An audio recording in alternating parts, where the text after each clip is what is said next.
नमस्कार साथियों, मैं विपिन आपके अपने चैनल शुभम एकेडमी में आप सभी का हार्दिक स्वागत करता हूं। हमारी पॉलिटी की क्लास लगातार चल रही है, जिसमें हम आज राज्यपाल यानी गवर्नर टॉपिक को देखेंगे।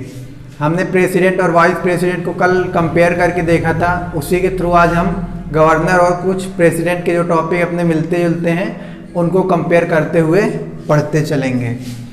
बात की जाए पार्ट 6 में इसका वो वर्णन किया गया है राज्यपाल के बारे में, और पार्ट 6 अपना आर्टिकल 152 से 237 तक है, अनुच्छेद 152 से 237 तक है। बात करें अगर अनुच्छेद 153 की, तो इसमें राज्यपाल के बारे में बताया गया है। आर्टिकल 153 राज्यपाल के बारे में बताया गया, राज्यपाल की क्या पद योग्यताएं, ये सब कुछ हम डिस्कस करेंगे।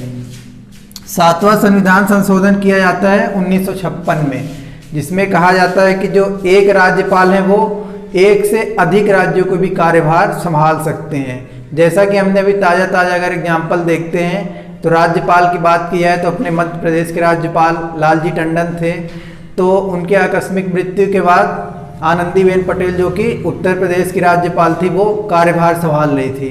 तो ऐसे ही एक राज्यपाल एक से अधिक राज्यों के कार्यभार संभाल सकते हैं, और ये 7वां संविधान संशोधन किया जाता है 1956 में। और बात करते हैं प्रेसिडेंट और गवर्नर, जो दोनों का नेचर सेम होता है। सेंट्रल की बात करें तो प्रेसिडेंट और स्टेट की बात करें तो गवर्नर, दोनों का नेचर सेम होता है।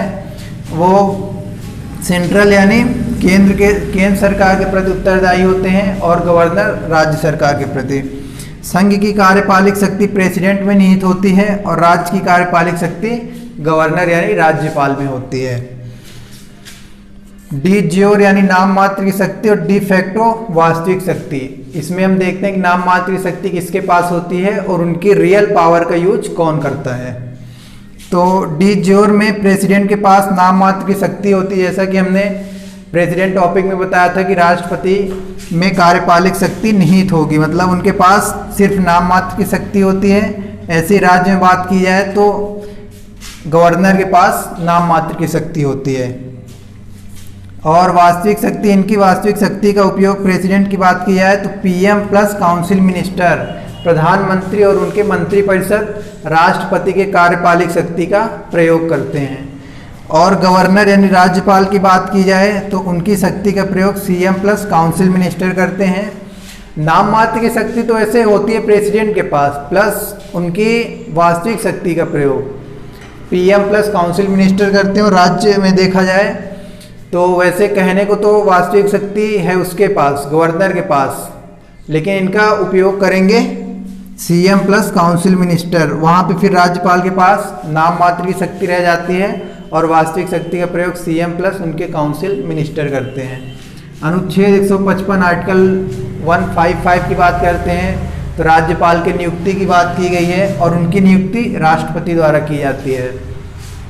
राज्यपाल की नियुक्ति किस स्टेट में करना, ये सब कुछ राष्ट्रपति देखते हैं। अनुच्छेद 154 कार्यपालिक शक्ति का प्रयोग, संघ की कार्यपालिक शक्ति का प्रयोग राष्ट्रपति कर रहे थे, और यहाँ पे राज्यपाल टॉपिक हम देख रहे हैं। इनकी कार्यपालिक शक्ति का प्रयोग सीएम प्लस काउंसिल मिनिस्टर यानी मुख्यमंत्री और उनके मंत्रिपरिषद की सलाह व सहायता, हेल्प और एडवाइस से करेंगे।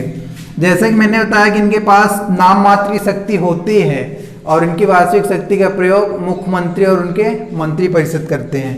बात की जाए इनके योग्यता की, भारत का नागरिक होना ही होना चाहिए, मैंने राष्ट्रपति टॉपिक में भी ऐसे ही बताया था।